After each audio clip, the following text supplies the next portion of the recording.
Hi everybody, this is Dan Stolebarger and welcome to this week's KFIR update, Middle East update that is. We're back from Israel. We had an amazing time there.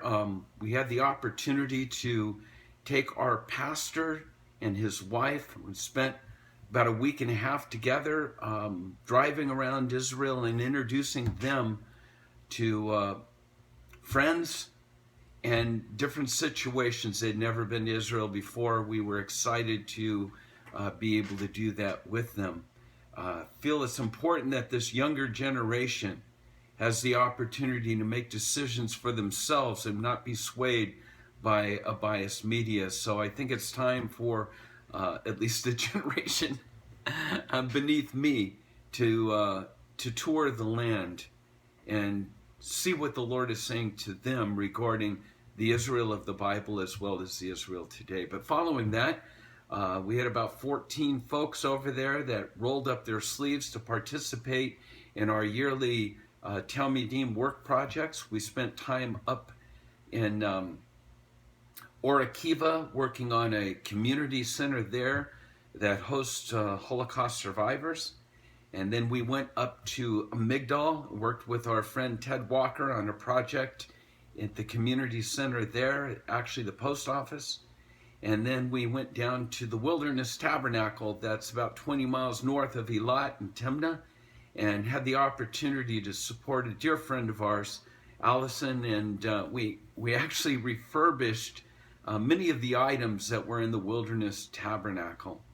It's an amazing place to go to see. It's set up right on the base of the hills in Timnah, and it would have been one of the places that the original Wilderness Tabernacle was set up. It is to scale, and we were able to refurbish the items such as the bronze altar, the bronze laver, the menorah, the table of showbread, the golden altar, and we're still alive even though we refurbished the Ark of the Covenant. We had an amazing time with our group, and once we get home, it's always good to come back home, but you automatically start thinking, when's our next trip? What are we going to do next?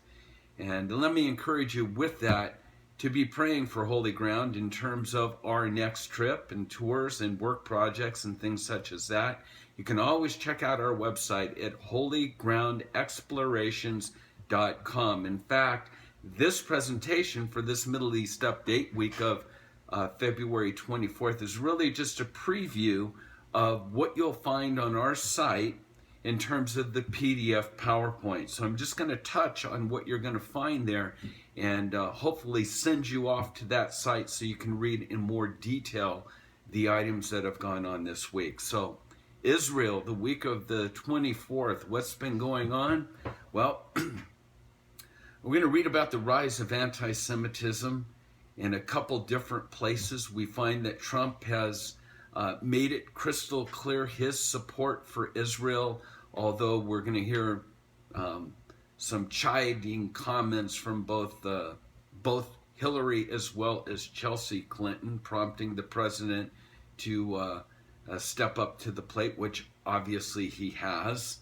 And I think he was misrepresented through all of this, but you can read that for yourselves.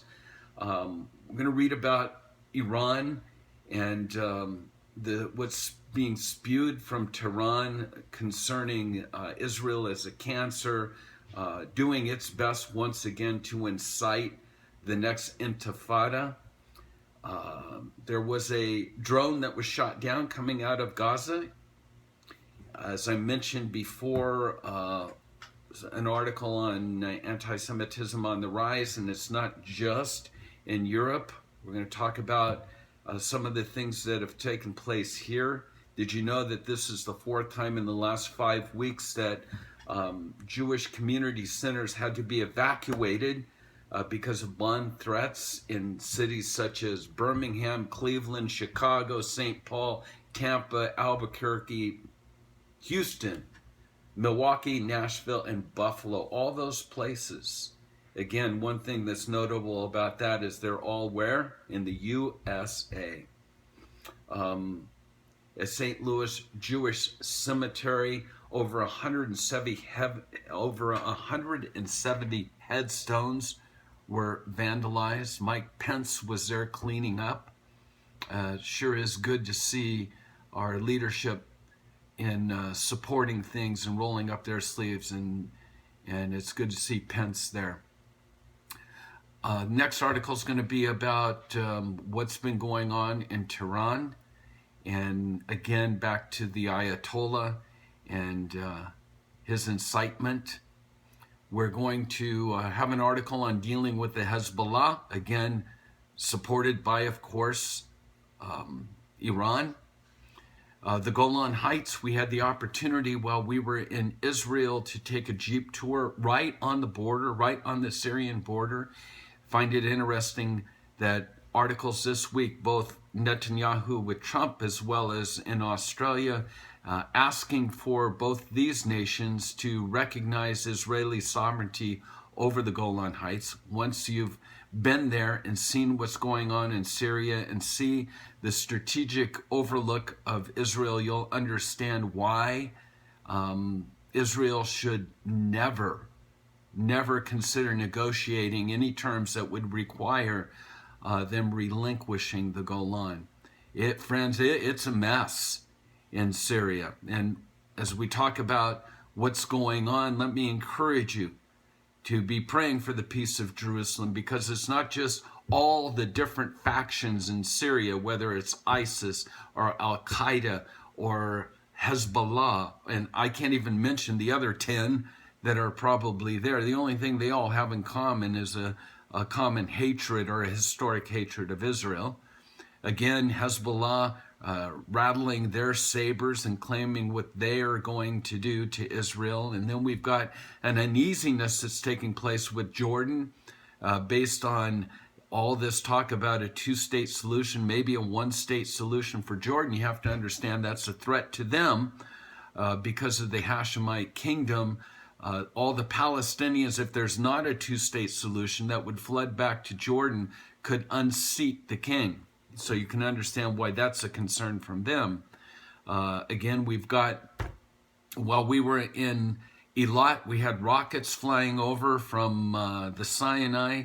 Iron Dome is an amazing thing. It took 3 out of the 4 out. We were on our balcony listening to this, and the 4th one landed in open fields out in the desert. So again, take a look at what's going around. And as I just mentioned, Hamas sending off a drone and attempting to get into Israel. So all sides of Israel are a major threat, and we need to be praying for the peace of Jerusalem. You were going to read an article, I think very important article, about the Saudis and an apparent agreement with the Israelis. The Saudis look as if they want to link arms in the war against ISIS or Iran specifically, and not just Iran, but we're looking at Egypt, we're looking at the threat to Jordan, and quite a few other Sunni nations. And who would ever thought we'd get to this point to see some sort of coalition between Israel and Saudi Arabia? So check that out. Quote of the week comes from Nikki Haley, our new UN ambassador. I love her spunk and the fact that she's standing up to Israel. Her quote to the UN, she basically said, when we have so much going on in the world, why is it that every single month we're going to sit down here and have a hearing and try to figure out, I'm just trying to figure out why there's such an obsession over Israel. That's good to read about. Good to have a strong voice from the United States and the UN supporting Israel at this time. Well, you can look at the different things that are coming up through HGE, Holy Ground, different tours that we have. And let me just ask that you would remember us in your prayers as we put together the fall offerings and all of 2018 as well.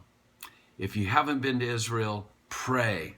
Pray about joining us in an upcoming tour. With that, God bless you. Shalom, and remember to pray for the peace of Jerusalem.